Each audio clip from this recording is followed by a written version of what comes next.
Class 4 का हिंदी पाठ 18 है। पाठ का नाम है बौना हुआ पहाड़। तो इस पाठ के सभी प्रश्नों का उत्तर बनाते हैं। अभ्यास, कहानी के बारे में। यह कहानी किसके बारे में है? सही उत्तर को चुनिए। यह भी बताइए कि आपने यह उत्तर क्यों चुना। तो क इसमें है, क में है दशरथ माझी के बारे में, ख पहाड़ के बारे में, ग लगन और मेहनत के बारे में, घ में है गांव के लोगों के तकलीफों के बारे में। तो यह कहानी दशरथ माझी के बारे में है। अब पूछ रहा है कि क्यों चुना, तो लिखेंगे यह उत्तर मैंने इसलिए चुना कि दशरथ माझी ने ही लगन और मेहनत से काम करके अपना संकल्प पूरा किया तथा इस कहानी के नायक दशरथ माझी ही हैं। प्रश्न 2, अपने मन से दशरथ माझी के गांव का नक्शा बनाइए। उसमें गांव के सभी महत्वपूर्ण स्थान जैसे चौपाल, स्कूल, अस्पताल, कुआं आदि अपनी कल्पना से दर्शाइए। तो ये बच्चे खुद करेंगे क्योंकि ये कल्पना से बनाना है। प्रश्न 3, अगर आज दशरथ माझी जीवित होते तो कितने वर्ष के होते? तो लिखेंगे उत्तर, अगर आज दशरथ माझी जीवित होते तो 94 वर्ष के होते। जिस साल आपका जन्म हुआ था तब वे कितने वर्ष के रहे होंगे? तो अभी आप लोग 5वां में पढ़ रहे हैं तो 11 वर्ष के होंगे। तो उसी हिसाब से इसको लिख दिए हैं, जिस साल मेरा जन्म हुआ था तब वे 83 वर्ष के रहे होंगे। अब है आपकी बात। अगर आप दशरथ माझी होते तो रास्ता कैसे बनाते? तो उत्तर में लिखेंगे, अगर हम दशरथ माझी होते तो उनकी तरह ही लगन और परिश्रम से रास्ता बनाते। प्रश्न 2, दशरथ माझी ने रास्ता बनाने के लिए बाकी सारे काम छोड़ दिए। आपके विचार से उन्होंने सही किया या गलत? अपने उत्तर के कारण भी बताइए। तो उत्तर में लिखेंगे, दशरथ माझी ने रास्ता बनाने के लिए बाकी सारे काम छोड़ दिए। मेरे, यहाँ आपके नहीं लिखेंगे, मेरे विचार से उन्होंने सही किया, क्योंकि यदि व्यक्ति किसी काम में लग जाता है तो वह उसे पूरा करके ही छोड़ता है। अब है बातचीत के लिए। दशरथ माझी का नाम रामायण के एक पात्र से मिलता जुलता है। उनके बारे में बातचीत करके पता कीजिए।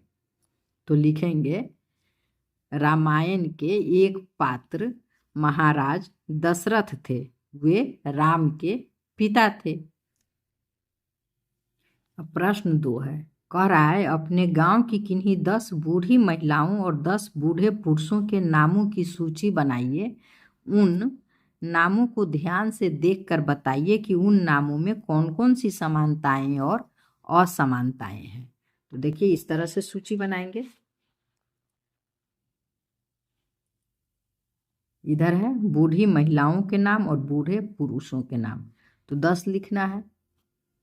सीमा देवी, रीमा देवी, सीता देवी, छठिया देवी, रतिया देवी, गौरी देवी, यशोदा देवी, पूजा देवी, राधा देवी, गंगा देवी। इधर बूढ़े पुरुषों के नाम राकेश सहनी, दिनेश सहनी, राजेश सहनी, मोहन महतो, राजन महतो, दिनेश राम, गणेश राम, दीपक पासवान, सोहन पासवान, राजू मंडल। अब इसमें क्या समानता है? तो समानता है कि सभी महिलाओं के नाम में देवी लगा हुआ है। और असमानता, बूढ़े पुरुषों के नाम में उनके अलग अलग जाति को दर्शा रहा है। अब अगला प्रश्न है प्रश्न 3, राजकीय सम्मान के साथ अंतिम संस्कार किन लोगों का किया जाता है? तो उत्तर में लिखेंगे, राजकीय सम्मान के साथ अंतिम संस्कार शहीदों और महापुरुषों का किया जाता है। 4, मान लीजिए बाबा दिन रात बिना आराम किए पहाड़ काटने का काम करते रहे, तब बताइए एक दिन में वे कितना लंबा रास्ता बना पाते होंगे? तो लिखेंगे एक दिन में वे 37 फुट लंबा रास्ता बना पाते होंगे। अब है अनुमान लगाइए। प्रश्न है पहाड़ होने से गांव वालों को क्या क्या परेशानियां होती होंगी? तो उत्तर में लिखेंगे पहाड़ होने से गांव वाले को आने जाने, सामान ढोने आदि में परेशानियां होती होंगी। रास्ता संकरा होने तथा ऊंचा नीचा होने के कारण एक बार में एक ही आदमी आ जा सकता होगा। प्रश्न 2, खेत में काम करने वालों के लिए खाना लेकर खेत में ही क्यों जाते होंगे? उत्तर, खेत में काम करने वालों के लिए खाना लेकर खेत में इसलिए जाते होंगे क्योंकि आने जाने से समय का दुरुपयोग होगा। खेत में भोजन करने पर समय की बचत होती होगी। प्रश्न 3, चोट लगने के बाद फगुनी देवी ने दशरथ माझी से क्या कहा होगा? उत्तर, चोट लगने के बाद फगुनी देवी ने दशरथ माझी से बताया होगा कि यदि इस पहाड़ को काट दिया जाए तो आने जाने में असुविधा नहीं होगी। प्रश्न 4, आपके गांव या मोहल्ले में लोगों की क्या क्या परेशानियां हैं? तो उत्तर, मेरे गांव के लोगों को अनेक परेशानियों का सामना करना पड़ता है।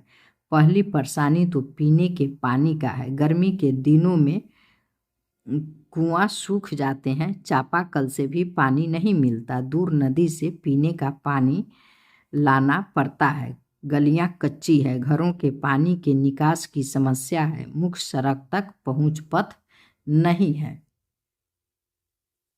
अब है भाषा की बात। 1 में, दशरथ माझी का जन्म 1930 ईस्वी के आसपास हुआ था। आसपास का मतलब है नजदीक या समीप। आमतौर पर इन शब्दों का प्रयोग किसी जगह या स्थान को बताने के लिए किया जाता है। नीचे लिखे वाक्य पढ़कर उनका अर्थ अपने शब्दों में लिखिए। तो क में है, वह तो समझदारी में मेरे आस पास भी नहीं ठहरता। तो लिखेंगे, यह भी लिख सकते हैं, वह तो समझदारी में मेरे नज़दीक भी नहीं ठहरता। ख, ये आलू तो 2 किलो के आस पास होंगे। तो लिखेंगे, ये आलू तो 2 किलो के लगभग होंगे। ग, मंदिर के आसपास पौधे लगा दो। लिखेंगे, मंदिर के समीप पौधे लगा दो। घ, बिल्ली के बच्चे उसके आसपास ही घूमते रहते हैं। बिल्ली के बच्चे उसके निकट ही घूमते रहते हैं।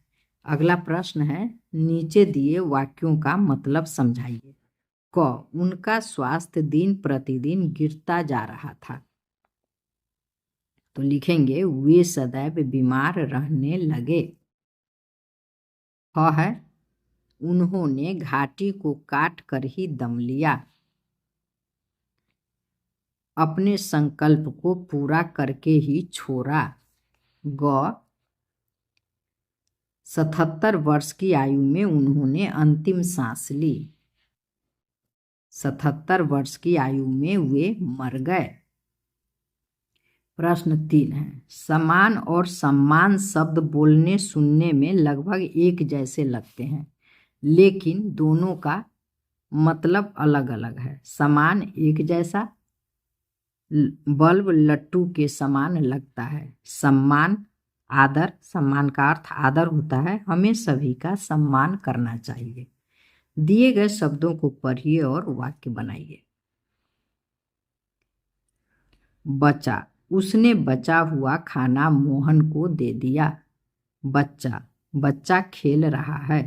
पता, पत्र पर पता सही सही लिखना। पत्ता, तुलसी का पत्ता लेकर आओ। अब प्रश्न 4 है, सही शब्द से वाक्य पूरे कीजिए। उनके घुटनों और हाथों से, यहाँ लिखेंगे से, खून बहने लगा। उन्होंने खेत में उन्होंने खेत में हल जोतना छोड़ दिया। ग दशरथ माझी को काफी गुस्सा आया। घ वे गर्म चट्टान पर ठंडा पानी डाल देते। इसमें बच्चे गलत लगा दिए हैं, पर होगा। दशरथ माझी ने कोयला खरीदा। प्रश्न 5, बताइए ये क्या करते हैं?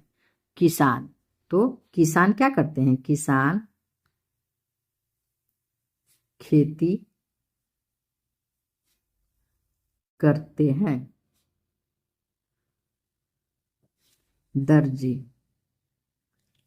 दर्जी कपड़े सिलते हैं। मिस्त्री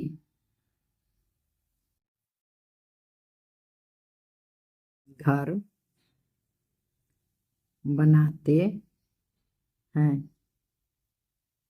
डॉक्टर रोगी का इलाज करते हैं। धन्यवाद। फिर मिलेंगे अगले चैप्टर के साथ।